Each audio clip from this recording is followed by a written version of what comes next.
Abonyene bariko barasenga nanje ndaduza ukuboko maze aho wasenze bavuze ngo abatumva bumve ngaho ubuduha bwose buco burataka na guca burundu.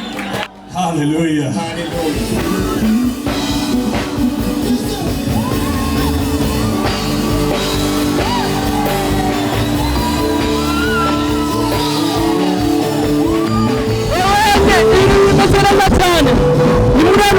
Dushimira Imana mw'ijuru, dushimira Imana yacu hejuru, tuvuga ni data yarakoze, yaduha igihugu cyiza cyane, Uburundi, Abarundi ndabakunda cyane, bakufise akanyamuneza. Ni kihe kintu Umwami Yesu yagukoreye? Vraiment jewe uhereye igikorane gitanguye vendredi Imana yankijije asma irahera. Asma nyene irahera, rote irahera. Wamaze kugenda kwa muganga? Sindagenda kwa muganga, gusimenyetse ndamaze kubibona. Hoye Umwami Yesu yagukoreye iki?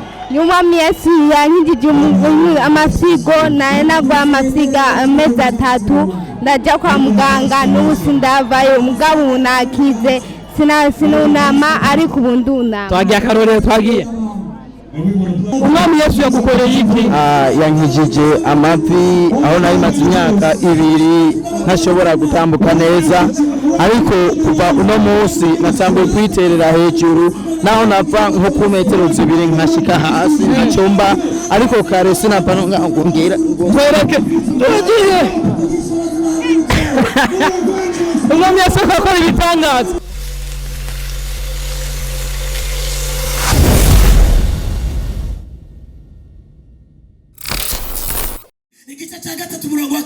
It says there is a time to be born.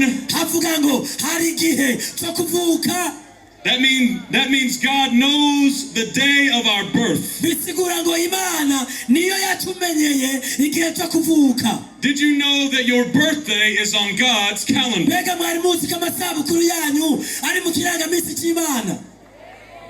But that's not all. He also knows the day of our death. Hebrews 9:27 says this. It is appointed unto man once to die.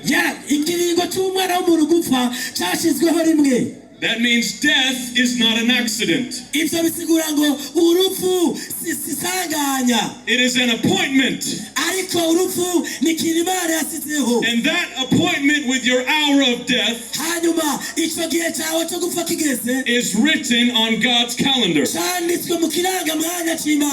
But there is also another day written on God's calendar. It is the day of our salvation. Would you like to know which day is written on God's calendar for your salvation?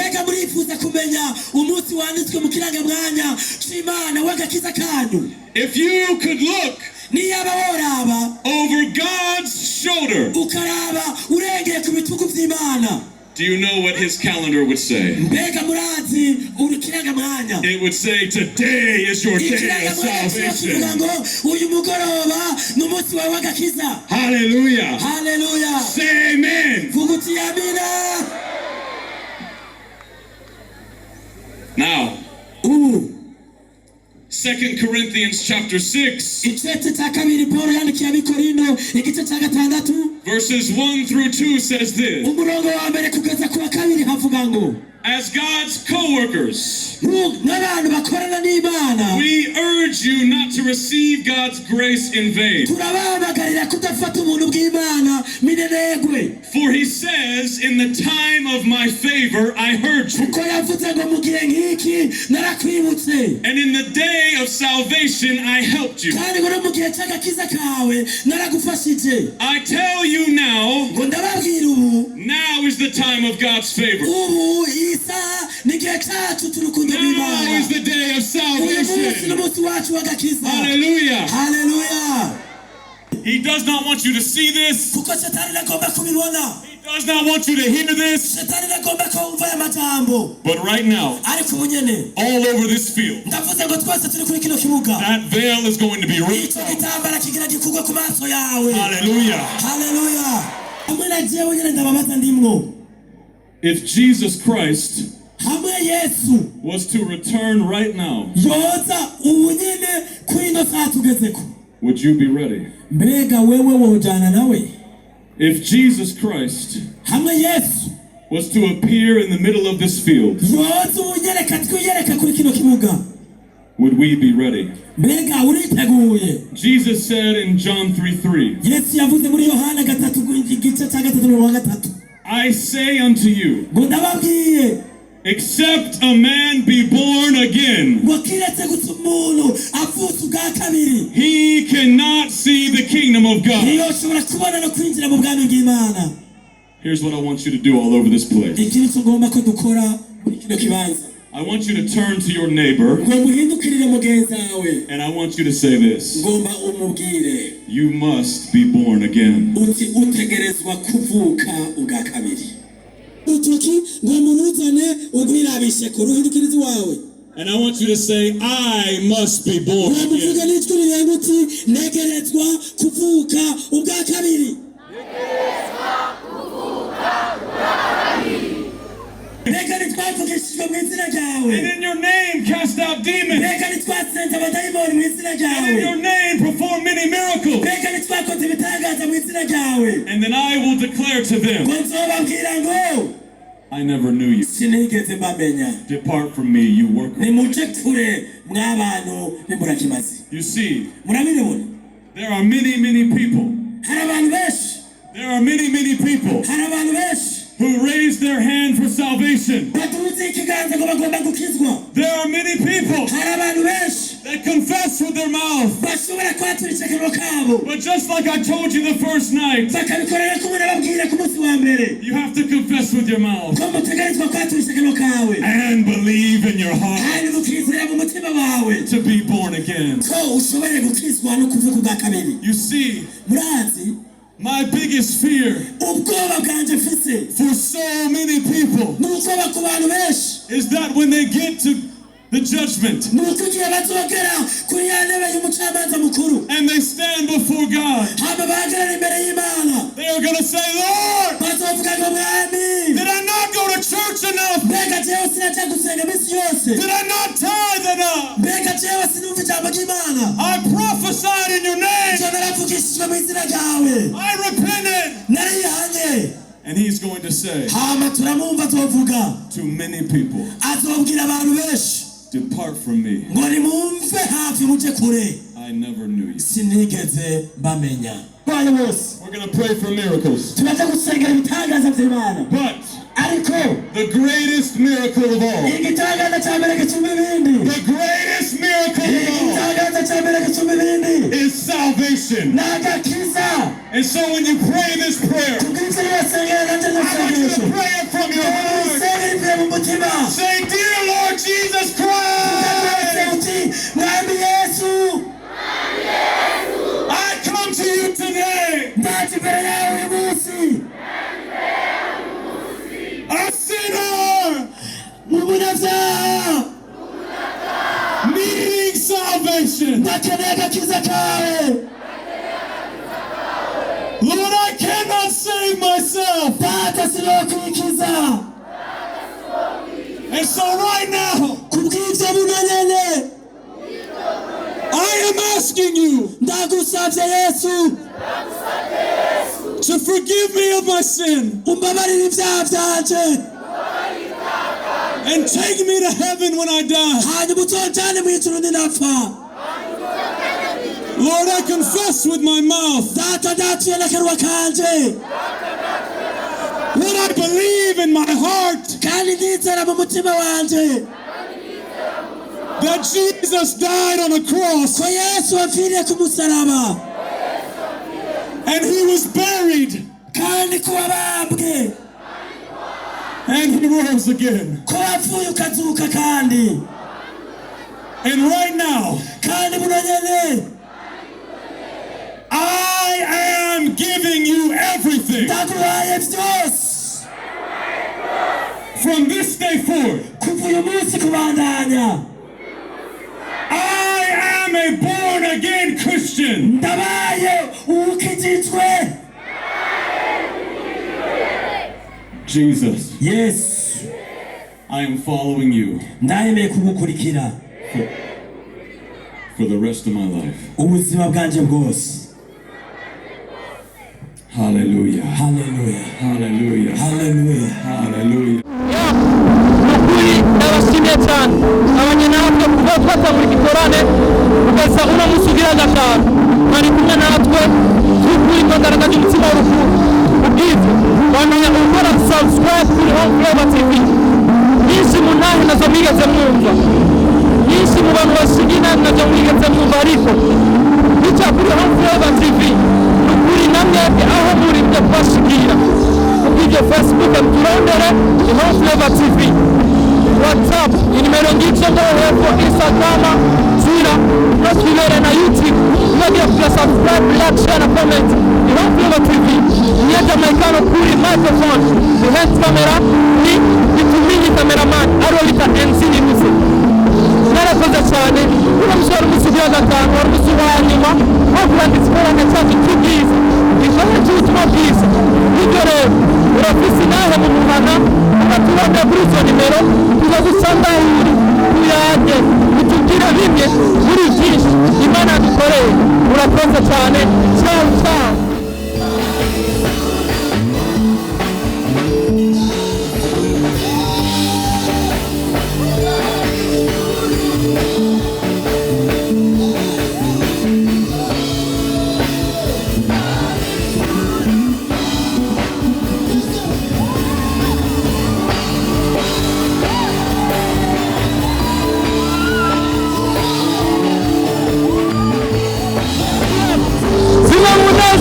Umunezero w'isizi, abantu bakize, abantu bakiraga kiza, abantu bameze neza cyane. Era buno munezero tuba turatambira umwami wacu Yesu Kristo. Narabwira Imana ibikutije ntabwo gushimira Imana, ntabwo gutambira Imana, ntabwo gukora ibintu byiza cyane. Imana yacu irakomeye, Imana tuzagira neza, Imana tuzagira neza. Tugana Home Flavor TV turi kunezera na ngere, abantu bakiraga Kristo, abantu baturashimira Imana, abantu bararyohewe cyane. Ibimuga byamugurutse, impumyi zabonye, abatumva bumvise. Ibintu neza cyane. Nashaka gushimira Imana, nashaka gushimira Imana. Hano turi amahanga yose.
Turi muri munsi y'umunezero, mugiye guselebra, mugiye gutamba, gushimira Imana. Inyuma y'isi itanu mu Burundi hari gukora ibitangaza bitandukanye. Ntabwo inyuma yanjye hari abazungu ko turatamba ati iwacu mu Burundi hesha irabira nawe, irabira nawe ikirori n'ikirori kwa Yesu, irabira inyuma yanjye. Ibintu bimeze neza rwose cyane, ibintu biraryoshye cyane, ibintu nishe bagiye. Reka nakubwire Yesu ari ikintu amaze gukorera, Yesu ari ikintu amaze gukora. Reka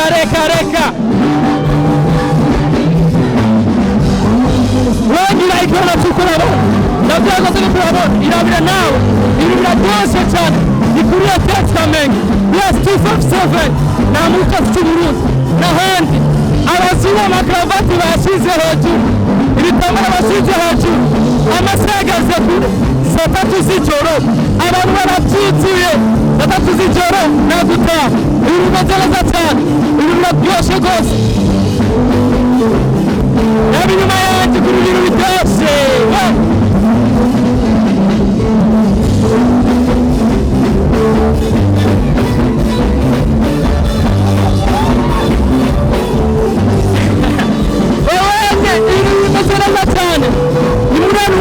dushimira Imana mu ijuru dushimira Imana yacu hejuru tuvuga ni data yarakoze yaduha igihugu cyiza cyane Uburundi abarundi n'abakunda cyane sawa umeze neza yego ko mbona ufite akanyamuneza kenshi habaye iki twebwe itangaza vy'Imana ikihe gitangaza ariko abayahumura abantu yakije mu myira wewe warugwaye iki ubusanzwe je nari ngwaye igitigo wajya kwivuza ko cyakize nari namenye ku munsi wa gatanu none nakira wa gatanu wajya kwipimisha nari pimishije ejo bambwira ko cyakize cyangwa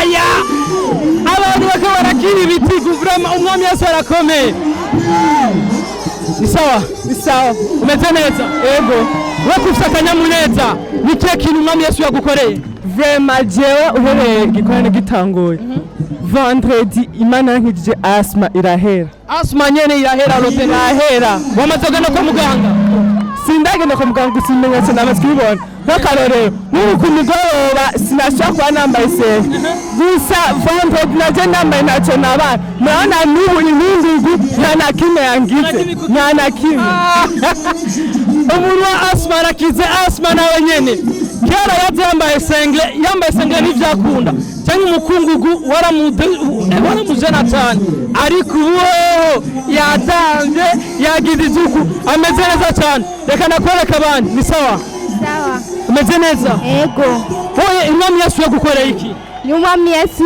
yankijije amasigo nagwa amasiga amezi 3 ndaja kwa muganga n'ubu sindavayo mugabo nakize sinunama ariko ubunduna twagiye akarorero twagiye twaduze twamanutse twaduze nikihe kintu ushobora gushimira Imana ubwira noshimira Imana ko yankijije kandi ndayizeye cyane wamaze kugenda kwa muganga ego n'ubu ndacyari mu bitaro waramaze gukizwa ego nakiri umwami n'umukiza urakoze cyane amen witwa nde nitwa Irakoze Chanel Imana ikwezagire cyane amen ni sawa urakomeye ndashima umeze neza yego ko mbona ufite akanyamuneza kenshi ndashima kuko Imana yantabaye amaguru yanjye n'amanya muremure nahagarara kandi n'amenyo yanjye ariko guhera ubu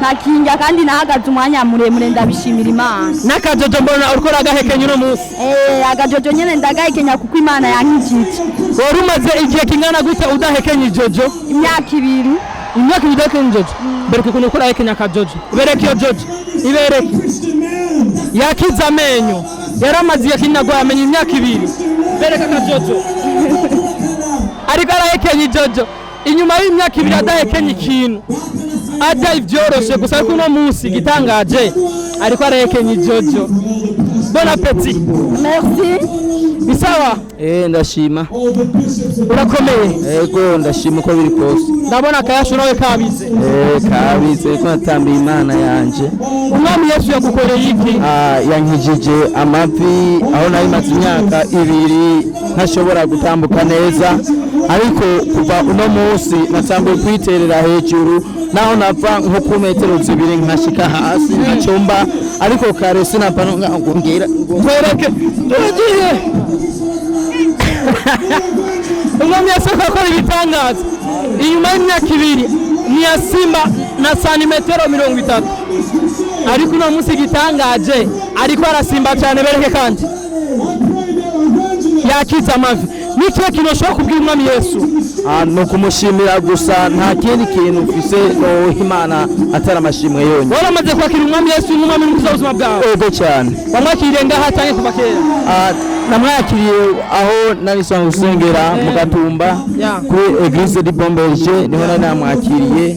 Aha naje nja mu bwiza nyene. Uva mu bwiza uta mu bundi? Nja mu bundi. Urakoze cyane. Ego cyane. Ibi biraryoshe cyane. Nukuri ivy'Imana tubivuze nitwoheze. Osanga twaraye no ngaha. Ariko reka mbandanye kukwereka abandi muri benshi bakora shimira Imana. Sawa. Mwami Yesu yagukoreye iki? Mwami Yesu yarangije iki? Yarangije amafi ngaha. Wari urwaye amavi? Nari ndwaye amatizime. Hanyuma ubona simba kweli birashoboka. Ubimaranye imyaka ingahe? N'ubu narinje mbabara mu mutima mugabo ndumva byose biraheze. Ubu umeze neza? Yego. Byari bimaze imyaka ingahe? Byari bimaze hafi nk'imyaka nk'itatu. Imyaka itatu? Pole sana. Ariko mbona ari sawa? Ubu ni sawa kabisa. Mbega wari umaze igihe kingana gute udatamba ko no musi umuntu umengo atambye cyane? Nari maze igihe kinini naryama nkumva ibintu bifashe gutya bikagunya mugabo numva ari sawa kabisa. Ubu ni sawa? Yego. Urakoze cyane. Ni sawa? Urakomeye? Yego. Witwa nde? Markize. Mbega wowe wari ufite ikibazo nyabaki? Umugongo. Kiri muto? Yego. Kuva ryari? Kuva nk'ifise 12 ans. Kuva ukufise 12 ans. Ubu ufite imyaka ingahe? Ubu nzo kwiza 14 ans. 14 ans. Hama mbwira rero byari bimeze gute rero? Jesi nagenda nunamye mugabo narababara nunamye gose mugabo no ejo vendredi samedi dusengeye canumva meze neza narunamye mbona ndunama. Twereke basi. Gere kuturaye. Niki kintu ushobora kubwira umwami Yesu Kristo? Yesu nukuri yarakoze sinzi uko noyivuga vraiment. Ubunezerewe gusa. Ibi bimeze neza cyane. Uyu mwana muto kuva gifite imyaka 12 yaragwaye umugongo niyunama ariko ku munsi wa gatandatu yarakiriye agakiza. Ubabonye ko agira uku unye akagira uku umwami Yesu akora neza. Reka ndakwereka abandi ni uruhe wari urwaye iki mama? Nari ngwaye infection nayimenye ngiye kwa muganga ngiye gupimisha inda baca bambwira ngo ariko urafise ikibazo ca infection baramvura barama imiti ariko iyo miti naco yamfashije niho yagumi bandanya ndibaruka mpaka nguma ndayifise niho vuba nasubira kwa muganga ngiye bambwira ati wowe rero tugucishe muri sekanere turabe ikibazo ufise ku buryo tumenye umuti tuguha baramcishamo n'ubundi barambwira ati ufise infection yo mu gitereko bireka tuguha imiti barampa iyo miti kweri barantekerera umuganda w'ibinini myinshi ndayinwa hafi ukwezi kose nta na kimwe yamariye mu nyuma zaho nyene nsubira kumva ububabare kubera narababara cyane nkaribwa musi y'umukondo byarashika kunama bikaca byanka ko ndi buveyo nkamara umwanya nunamye nkitonda kugira nsubire kandi guhaguruka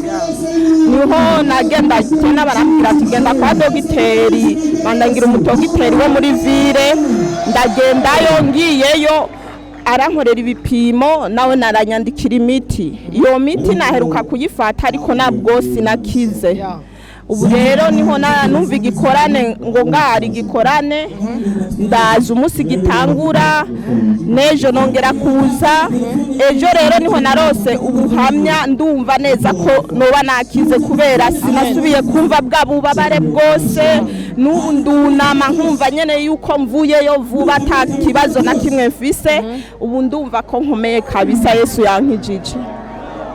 Ivyananiye abaganga, ivyananiye abafumu, ivyananiye abakomeye Yesu arabikiza. Nitwe kintu ushobora kubwira umwami Yesu Kristo? Novuga ati nashimwe cyane nashigwe hejuru kandi yamamare iteka ryose kuko n'umwami w'abami yankuye aho umwana w'umuntu atoshobora kunkura aho abaganga bari bananiwe ariko wewe yashoboye nk'uko ari umunyembaraga.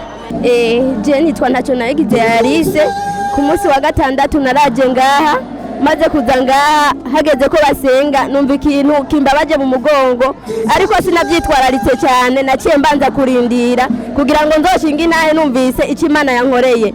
Narashyitse muhira ndakora ibikorwa atangorane nimwe nari ngwara umugongo mbabaza cyane ndiko ndanafungura bikanga ko mfungura nkaca ndyama ngiye no muri toilette bikanga nuko nja kuri Grand Bezwe ariko ubu ndashima Imana cyane yaraye inkoreye ibitangaza nukuri ngiye muri toilette ntangorane nimwe numva nukuri n'amahoro ndashimye Imana kweri ku bintu yaraye inkoreye vrema. Wari ubimaranye igihe kingana gute? Jewe nukuri nagiye hanze atangorane nimwe mfise ariko mvuye hanze naciye numva ntanguye kurwara umugongo cyane gose hama nshitse muhira ndagura imiti yarase kunkiza ariko ku munsi wa gatandatu ngeze ngaha narumvise nukuri ikintu kinshikiye gishasha nukuri ubu ndashima vraiment ntangorane nimwe mfise. Nike kintu ushobora kubwira umwami Yesu Kristo? Nukuri umwami Yesu yarankora ibitangaza nukuri yamakora mu mahanga yose igihugu cy'u Burundi nukuri cyame kigenderwamo abantu abavuga butumwa benshi. Ego frère. Urakoze cyane. Amena. Urakoze kandi. Namwe muragize neza. Yap.